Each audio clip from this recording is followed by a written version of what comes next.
The scent of stale coffee and printer ink always clung to me, a peculiar perfume of my loyalty. For 10 years, that was my life. 10 years spent propping up, patching up, and pouring everything I had, my time, my energy, my savings, my sanity, into my family's business. It was a construction firm, Evergreen Builders, a name that once promised stability and growth, founded by my grandfather decades ago.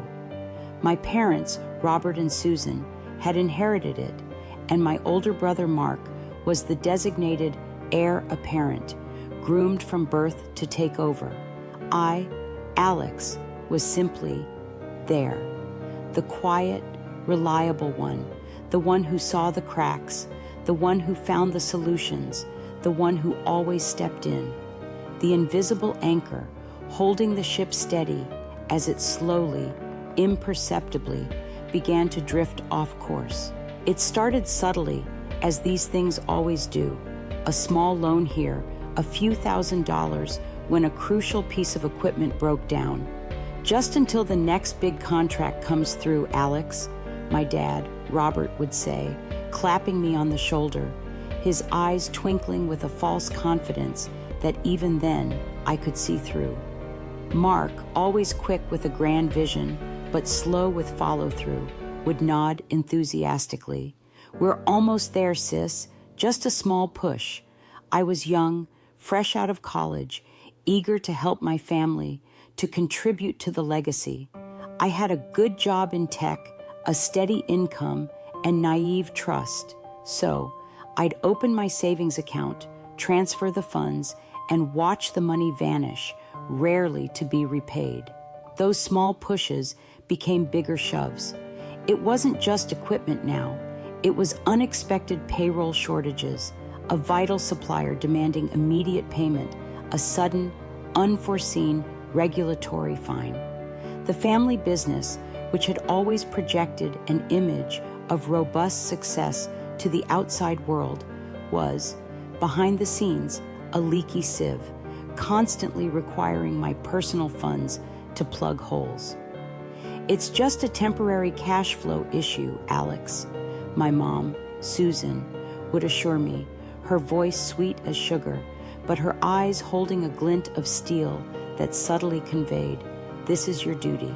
I'd take on extra consulting gigs, work weekends, funnel every spare cent into the Evergreen's gaping maw.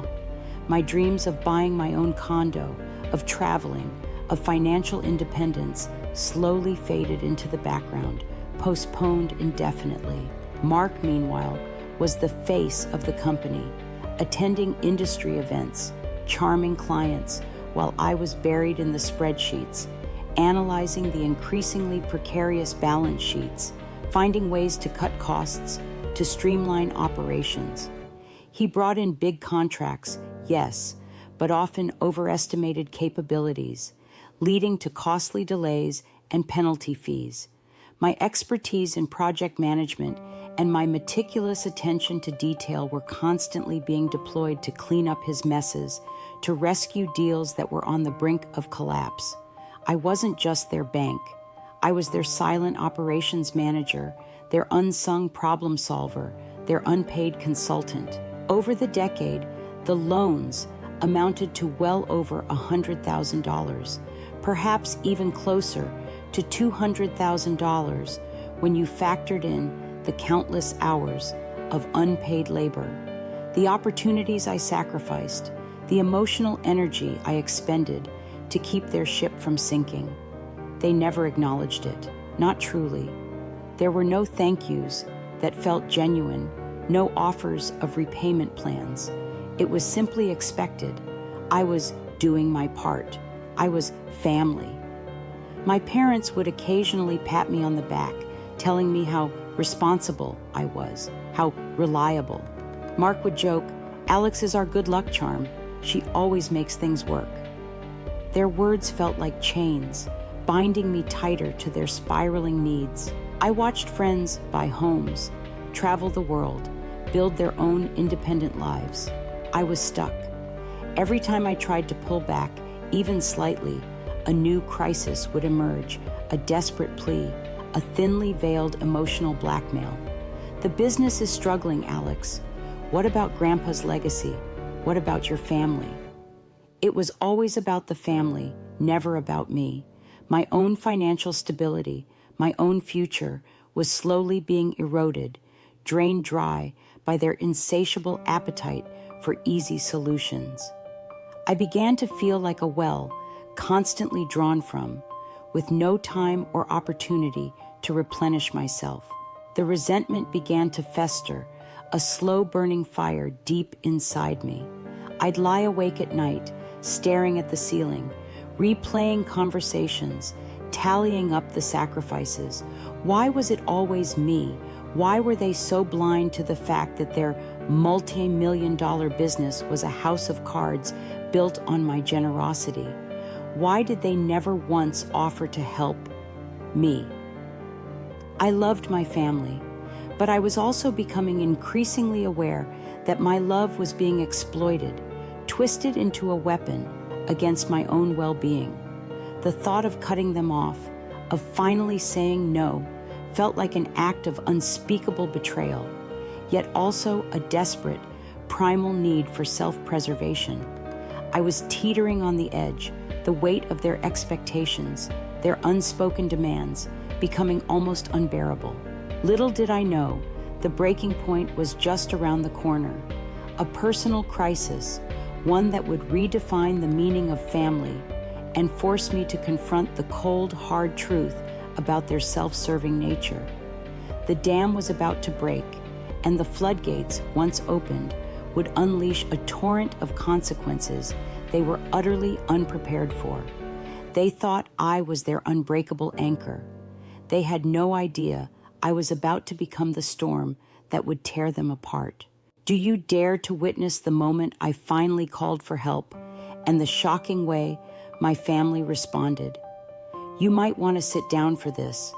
The crisis hit me like a Mack truck, completely unexpected, violently derailing my carefully constructed, albeit financially drained life. It wasn't a sudden illness or a job loss, but something far more personal, far more devastating.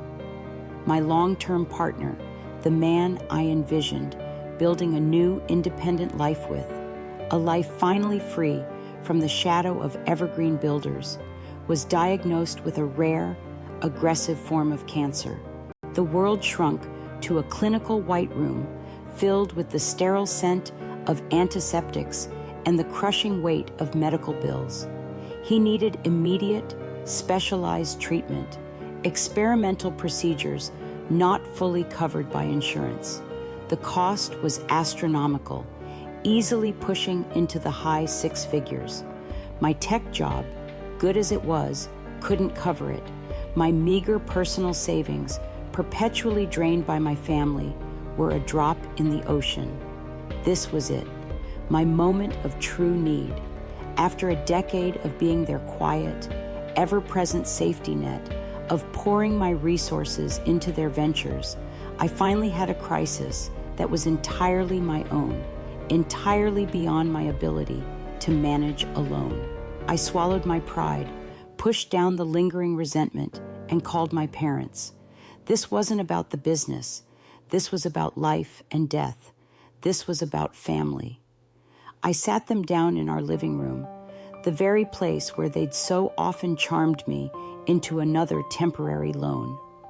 Mark was there too, looking bored, scrolling on his phone. I explained the situation calmly, concisely.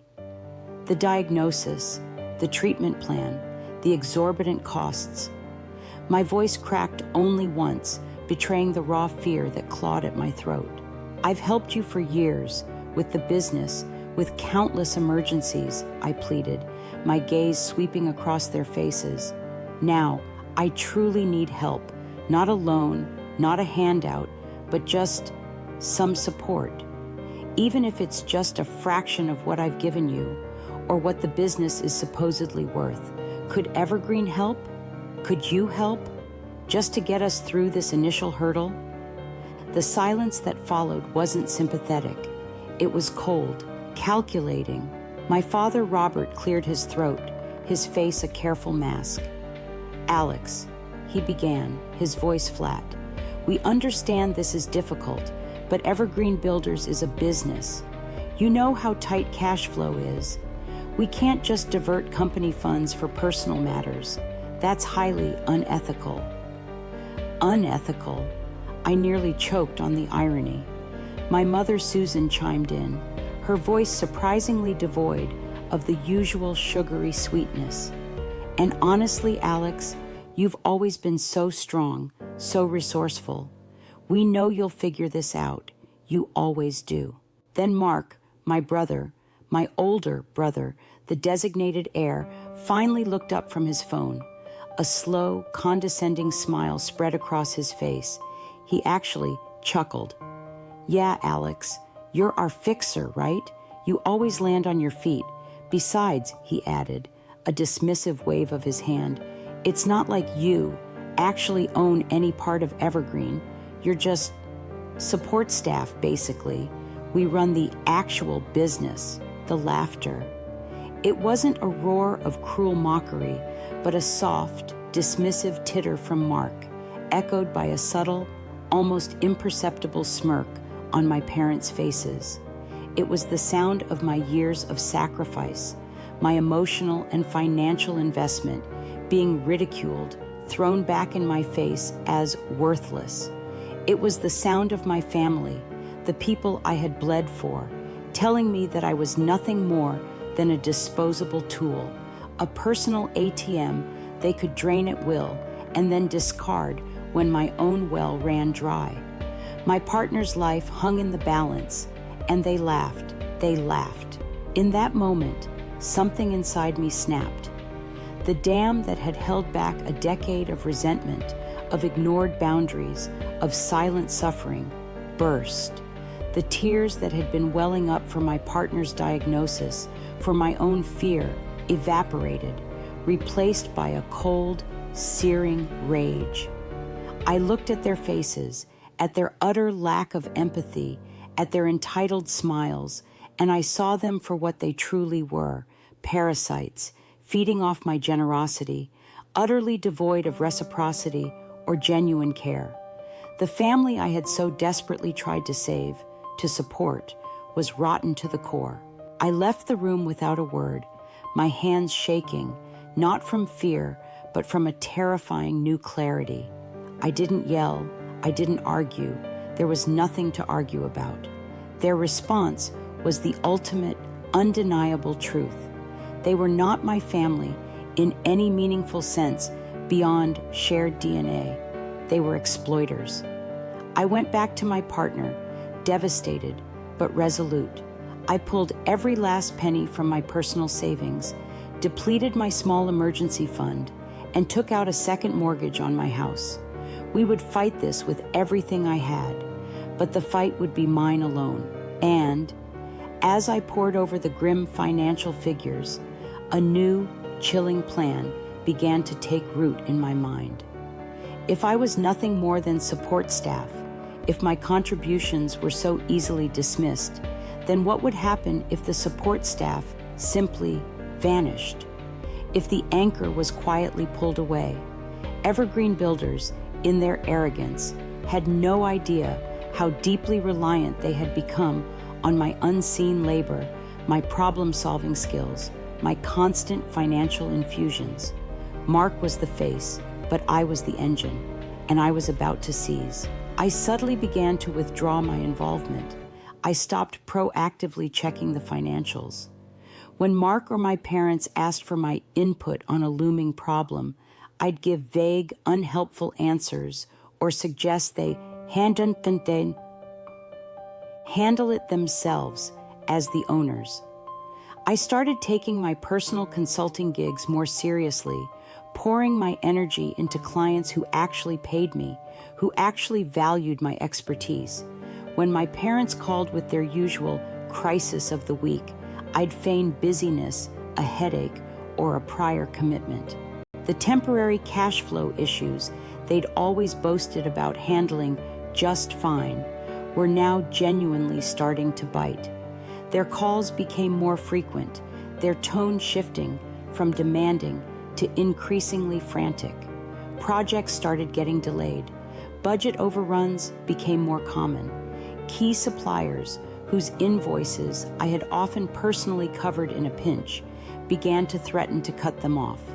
The web of small, seemingly insignificant contributions I had woven for a decade was slowly unraveling, thread by invisible thread.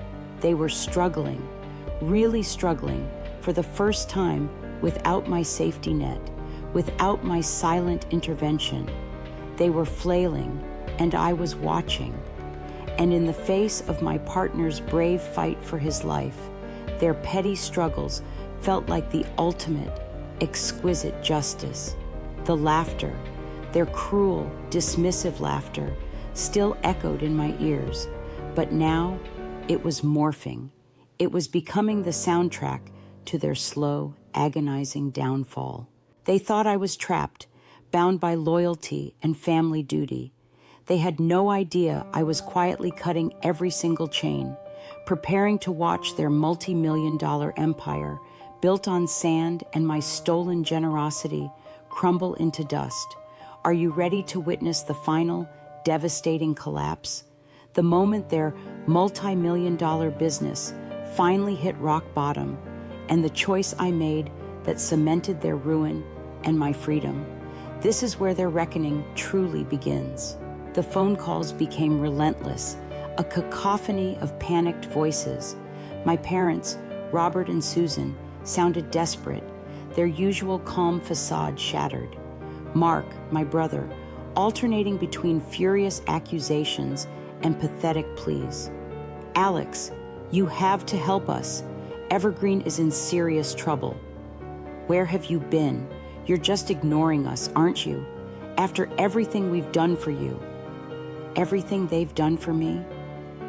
The bitter irony almost made me laugh.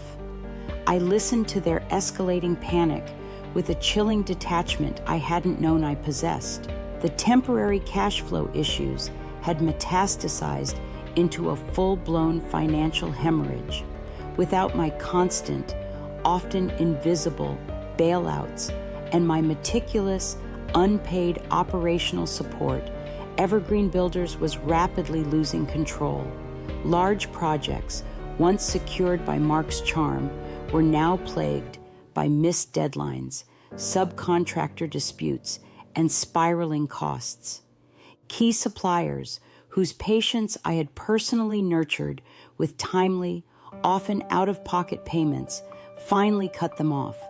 The financial structure I had secretly propped up for a decade, the one they had so arrogantly dismissed, was finally buckling under the weight of its own mismanagement. My parents, blinded by their sense of entitlement and Mark's flashy but ultimately superficial leadership, simply couldn't comprehend why the business was suddenly failing. They blamed the economy, the bad luck, the unreliable market, never themselves, never their reckless spending, and certainly never me, the one whose departure they hadn't even noticed until the edifice began to crack. Mark, convinced of his own genius, was paralyzed, unable to pivot, too proud to admit he needed help, especially from me, his support staff. One particularly frantic afternoon, my father called, his voice cracking. "Alex, we're facing bankruptcy. We have to make payroll by Friday, and the bank is threatening to pull our line of credit. We need $250,000. Immediately, just one last time, please, for the family." I listened, my heart completely still. $250,000. That was more than my partner's initial cancer treatment. It was a sum that could have given us a fighting chance, a glimmer of hope. Instead, they had laughed. "Dad," I said, my voice calm, almost detached, "I'm sorry, I can't. My partner's medical bills alone have pushed me to the brink. I simply don't have it." "But Evergreen is a multi-million-dollar business," he protested, his voice rising in desperation. You've always helped before. This is Grandpa's legacy.